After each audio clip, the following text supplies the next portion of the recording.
السلام علیکم ورحمۃ اللہ وبرکاتہ۔ پیارے بھائیوں، میں نے آپ کے لیے ایک بہترین ٹاپک لایا ہے، آئیے چلتے ہیں ہم اپنے ٹاپک کی طرف۔ الحمدللہ وکفا وسلام علی عبادہ الذین اصطفیٰ، اما بعد فاعوذ باللہ من الشیطان الرجیم، بسم اللہ الرحمن الرحیم۔ السلام علیکم ورحمۃ اللہ وبرکاتہ۔ ہمارے آج کی موضوع ہے نقصان سے بچاؤ کا ذریعہ بننے والے صبح و شام کے اذکار۔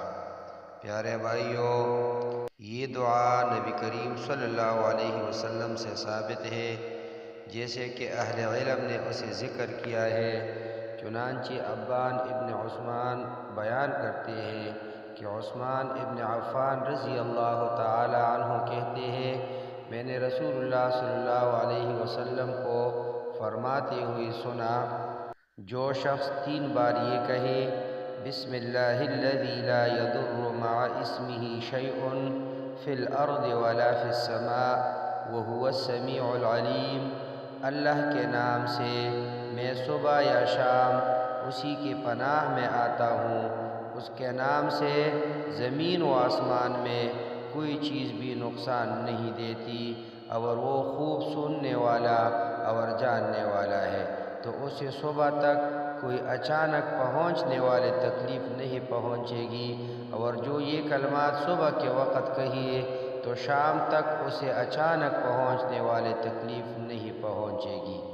راوی کہتے ہیں کہ ابان ابن عثمان پر فالج کا حملہ ہو گیا، اور ایک آدمی جس نے ابان سے یہ حدیث سنی تھی، ابان کی طرف ٹکٹکی باندھ کر دے کے جا رہا تھا، تو ابان نے پوچھا، تم میری طرف کیسے دیکھ رہے ہو؟ اللہ کی قسم، میں نے عثمان پر جھوٹ نہیں بولا، اور نہیں عثمان رضی اللہ نے نبی کریم صلی اللہ علیہ وسلم پر جھوٹ بولا تھا۔ اصل بات یہ ہے کہ جس دن مجھ پر فالج کا حملہ ہوا ہے، میں غصے میں تھا اور یہ دعا پڑھنا بھول گیا۔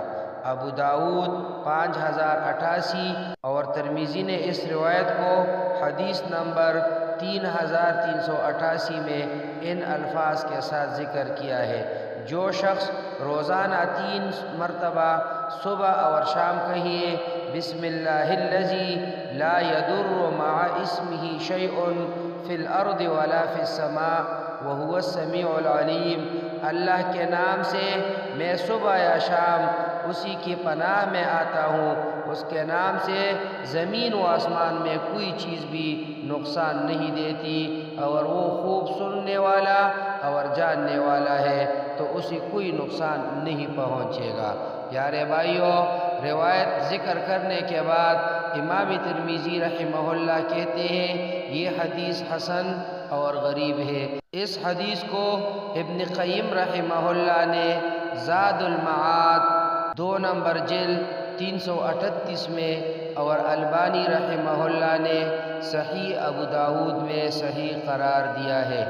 ڈاکٹر عبدالرزاق البدر حفظہ اللہ کہتے ہیں، یہ دعا ان عظیم اذکار میں سے ہے جن کی ہر مسلمان کو صبح اور شام کے وقت پابندی کرنی چاہیے، تاکہ اللہ تعالیٰ کے حکم سے اچانک پہنچی والی بلاؤں، مصیبتوں اور نقصانات وغیرہ سے محفوظ رہے۔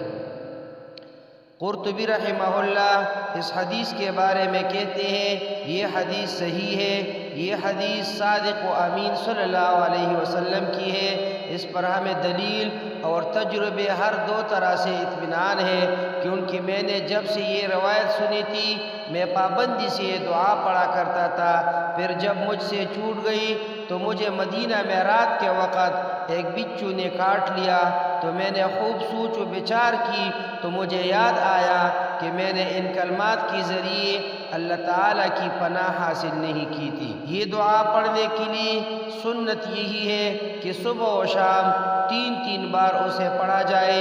نبی کریم صلی اللہ علیہ وسلم نے اسے پڑھنے کے لیے یہی عادت بتلایا ہے۔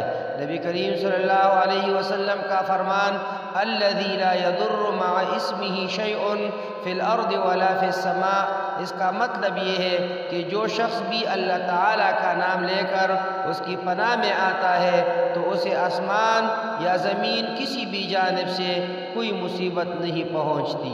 پیارے بھائیو، اسی طرح نبی کریم صلی اللہ علیہ وسلم کا فرمان وَهُوَ السَّمِيعُ الْعَلِيمُ، اس کا مطلب یہ ہے کہ اللہ تعالیٰ اپنے بندوں کی باتوں کو سننے والا ہے، بندوں کے افعال جاننے والا ہے۔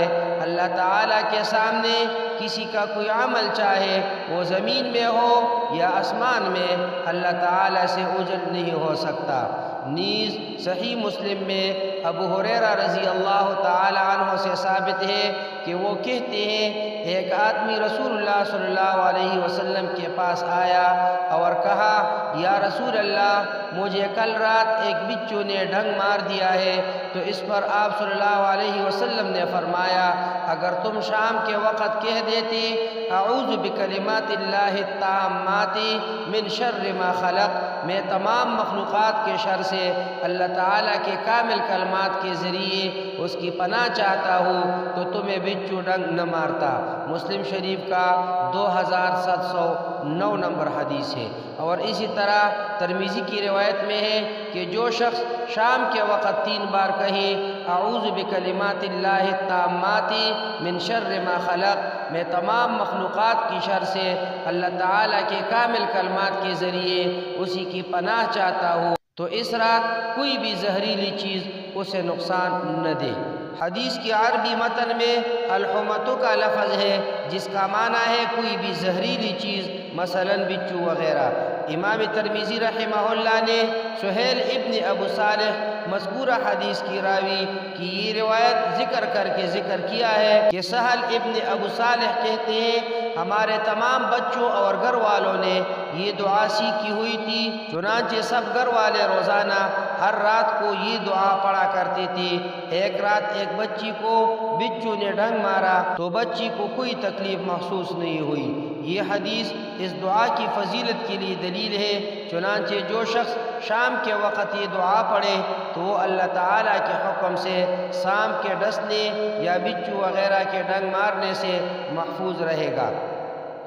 پیارے بھائیو، اللہ تعالیٰ کے حکم سے نقصانات اور مصیبتوں سے بچاؤ کا ذریعہ بننے والے اذکار میں عبداللہ ابن خبیب رضی اللہ تعالیٰ عنہ کی روایت بھی شامل ہے۔ آپ کہتے ہیں ہم ایک اندھیری اور سخت بارش والی رات میں رسول اللہ صلی اللہ علیہ وسلم کو تلاش کرنے کے لیے نکلے تاکہ آپ نماز پڑھا دے، تو ہم نے آپ کو تلاش کر لیا۔ آپ صلی اللہ علیہ وسلم نے ہم سے پوچھا کیا تم نے نماز پڑھ لی ہے؟ تو اس پر میں نے کچھ نہیں کہا۔ پھر آپ صلی اللہ علیہ وسلم نے فرمایا کہو میں نے کچھ نہیں کہا۔ دوسری بار پھر آپ صلی اللہ علیہ وسلم نے فرمایا کہو میں نے کچھ نہیں کہا۔ تیسرے بار پھر آپ صلی اللہ علیہ وسلم نے فرمایا کہو، تو میں نے کہا اللہ کے رسول کیا کہوں؟ اس پر آپ صلی اللہ علیہ وسلم نے فرمایا تم سورہ اخلاص، سورہ فلق اور سورہ ناس صبح اور شام 3 بار پڑھو، یہ تمہیں ہر چیز سے کافی ہو جائے گی۔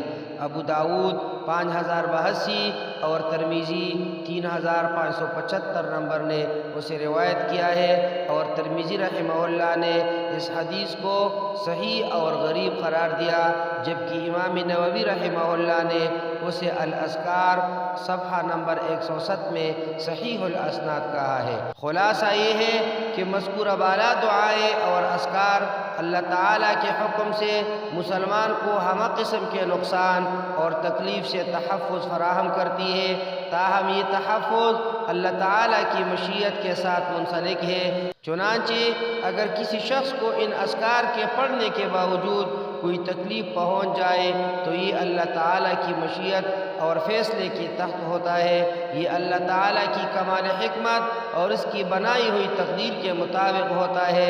اللہ تعالیٰ کا فرمان ہے لَهُ مُعَقِّبَاتٌ مِّن بَيْنِ يَدَيْهِ وَمِنْ خَلْفِهِ يَحْفَظُونَهُ مِنْ أَمْرِ اللَّهِ اس کے پہرے دار انسان کے آگے پیچھے مقرر ہے جو اللہ کے حکم سے اس کی نگہبانی کرتے ہیں۔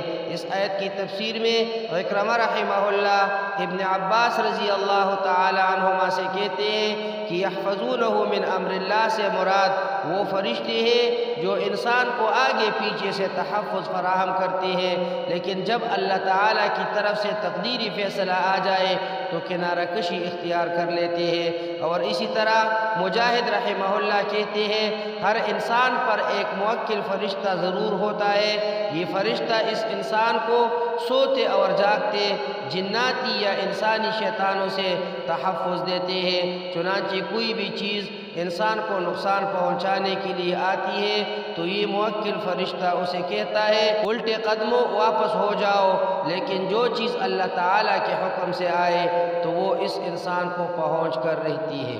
اقول قولی ھذا استغفر اللہ لی ولکم ولسائر المسلمین۔